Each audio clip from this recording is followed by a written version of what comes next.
अब फ्रांस के जो सदर हैं एमानुएल मैक्रोन, वो आ रहे हैं भारत। और सुनने में ये आ रहा है कि जैसे ही वो भारत में लैंड करेंगे 25 और 26 जो जनवरी वो यहाँ पे होंगे। और 26 जनवरी क्योंकि भारत का वो चीफ गेस्ट हैं उस दिन, 75th रिपब्लिक डे है। और आपको पता है कि इस हवाले से वो जिन जगहों पे जाने जा रहे हैं, इंडिया बेसिकली वो जो डॉक्टर जयशंकर कह रहे हैं कि हम एक सिविलाइजेशनल स्टेट हैं, सर के ऊपर हाथ रख के बैठे हुए हैं, क्योंकि इनकी जो स्टॉक मार्केट है वो नीचे नीचे नीचे गिरते गिरते हमें लगता था ये पाताल लोक तक पहुंच गई है। अब उसके नीचे भी कोई लोग है, वो भी वहां तक भी पहुंच गए जिसका हमने नाम भी सुना नहीं था। ईरान के सुप्रीम लीडर आयतुल्ला अली खामनाई ने बड़ा मुतालबा कर दिया। इस्लामी ममालिक गज़ा में जंगबंदी के मुतालबे के बजाय इसराइल से ताल्लुकात ख़त्म करें। इस्लामी ममालिक की तरफ से गज़ा में जंग बंदी का मुतालबा गुमराह कुन है। कायद नून लीग मियां नवाज शरीफ ने कहा है कि वो इम्पोर्टेड वज़ीर आज़म नहीं, मकामी वज़ीर आज़म थे। जब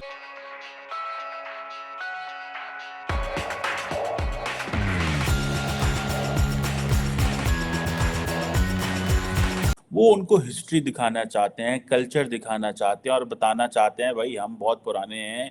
जैसे आप के जैसे फ्रांस बड़ा पुराना है, फ्रांस की हिस्ट्री लोगों को बताते हैं जी ये चीज़ जो है वो इतने साल पुरानी है, ये चीज़ इतने साल पुरानी है। तो वो कह रहे हैं कि हम भी फ्रेंच को बताना चाहते हैं कि हम कितने पुराने हैं। अब इस पे बहस करते हैं थोड़ी सी। देखिए, सुनने में आ रहा है कि सबसे पहले तो वो जो फ्रेंच प्रेसिडेंट को जो है वो अमर फोर्ट लेके जा रहे हैं, ठीक है जी। और ये 25 जनवरी को एज ही विल लैंड तो वो वहाँ पे जाएंगे। और वहाँ पे जिसे वो कहते हैं ना, बड़ा अपना दिन शिन गुजारेंगे। कोई कल्चरल इवेंट भी होगा वहाँ पे। और प्रेसिडेंट के लिए देन सुनने में आ रहा है कि वो जंतर मंतर जाएंगे जहाँ पे वजीर आजम नरेंद्र मोदी भी वहाँ पे होंगे।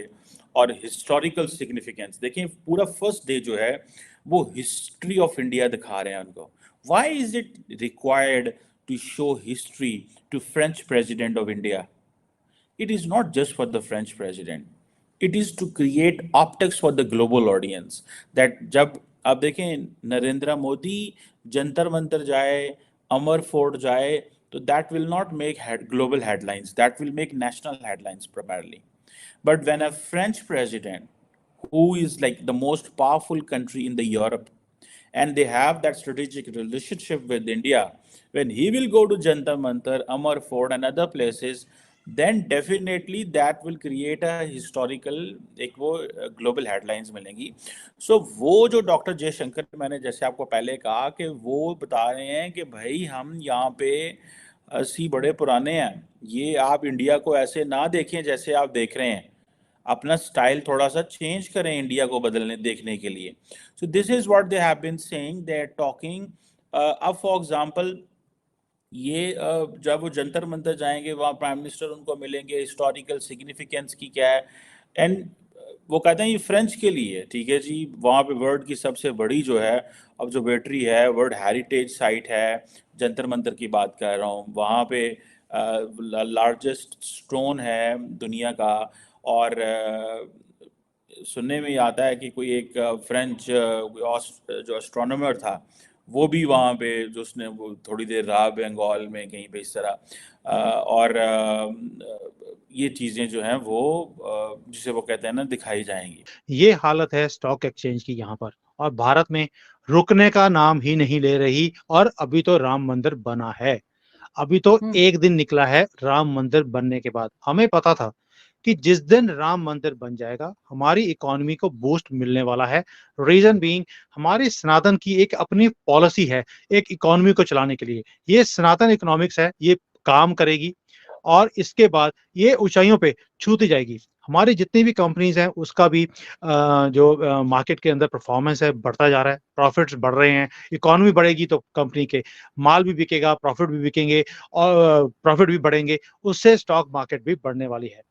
हांगकांग के अंदर मातम है, कि भाई हमने इतनी देर अपनी पोजीशन को बना के रखा, ये भारत कहाँ से आ गया नीचे से, एक बंदर क्या बन गया, आपने हमारी स्टॉक मार्केट ही पीछे कर दी। मैं बार-बार लास्ट ईयर बोल रहा था 2023 में कि दुनिया बोलती है कि हम 2028 में थर्ड लार्जेस्ट इकोनॉमी बनेंगे। आई एम अ इकोनॉमिस्ट, मैं जानता हूँ चीजों को कैसे नंबर्स की गेम होती है।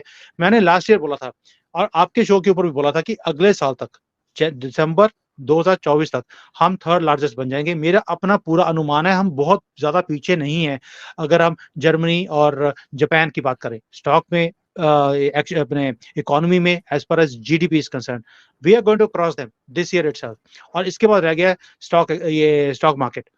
आप सोच के देखिए, जितनी हमारी जीडीपी है उससे ज्यादा की तो हमारी स्टॉक मार्केट आज की डेट में। ये भी होता नहीं है। चाइना की जो इकोनॉमी है और जो स्टॉक है, 50% है स्टॉक मार्केट यहाँ की इकोनॉमी के, और हम लोग 100% को क्रॉस कर गए हैं। क्या आप कभी सुना है ऐसा? सिर्फ अमेरिका है जिसके अंदर उनकी स्टॉक मार्केट उनकी इकोनॉमी से ज्यादा है। सो दैट शोज कि भारत अब उस एलीट ग्रुप में पहुंच रहा है जहां पर अब हम अपने आप को गरीब कंट्री नहीं बोल सकते जैसे 10 साल पहले बोलते थे। Now we are a developing country, not a poor country and not a super poor country also, जो कि कभी भी गिर सकती है। कई कंट्रीज होती हैं जो कभी भी लुढ़क सकती हैं, गिर सकती हैं, अगर कहीं से आईएमएफ से पैसे पूछे ना आए तो। हम उस किसी भी कैटेगरी को बिलोंग नहीं करते।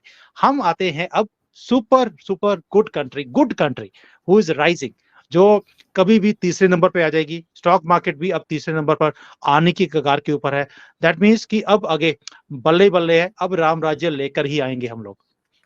बिल्कुल ऐसा ही है। लेकिन सर, ये जो इकोनॉमी आपकी बेहतर हुई है, पहले भी थी लेकिन इतनी ज्यादा नहीं थी। उसमें बहुत से लोगों का कहना ये है कि क्योंकि मोदी जी और अमित शाह साहब जो हैं, उन दोनों का गुजरात से ताल्लुक है, और गुजरात की जो फैमिलीज होती हैं, वो हमारे यहाँ पाकिस्तान में भी जो गुजराती फैमिलीज हैं वो बिजनेस में बहुत आगे हैं। आपको लगता है क्या एक रीजन ये भी है कि जिसकी वजह से उन्होंने फोकस रखा बिजनेस के ऊपर, गवर्नमेंट ने, आपकी गवर्नमेंट ने? आरजू जी, मैंने आपको एक बार सजेशन दिया था कि अगर आपको अपनी इकोनॉमी, यानी कि पाकिस्तान की, वैसे तो डेवलपमेंट से आपकी कंट्री को कोई मतलब नहीं है, लेकिन फिर भी अगर किसी को अकल आ जाए, वो कहेगी हमने अपनी इकोनॉमी बढ़ानी है, आपको कोई ना कोई जैन भाई लेना पड़ेगा। हम सारे गुजरात से आते हैं, मेरे भी फोर फादर्स गुजरात से हैं, ठीक है, बाद में हम लोग पंजाब में शिफ्ट हो गए। तो हम लोगों के ब्लड के अंदर बिजनेस करना, एक तरह से जिसको बोलते हैं जीन्स के अंदर है। तो वही काम ये अपने मोदी जी हैं, अमित शाह हैं, कोई भी हैं, ये सारे के सारे भी उसी मिट्टी से आते हैं। बिजनेस करना कंट्री को, देखिए कंट्री भी एक बिजनेस की तरह है, हाउ टू राइज, नंबर्स की गेम है सारी, और ये बहुत अच्छी तरह से जानते हैं।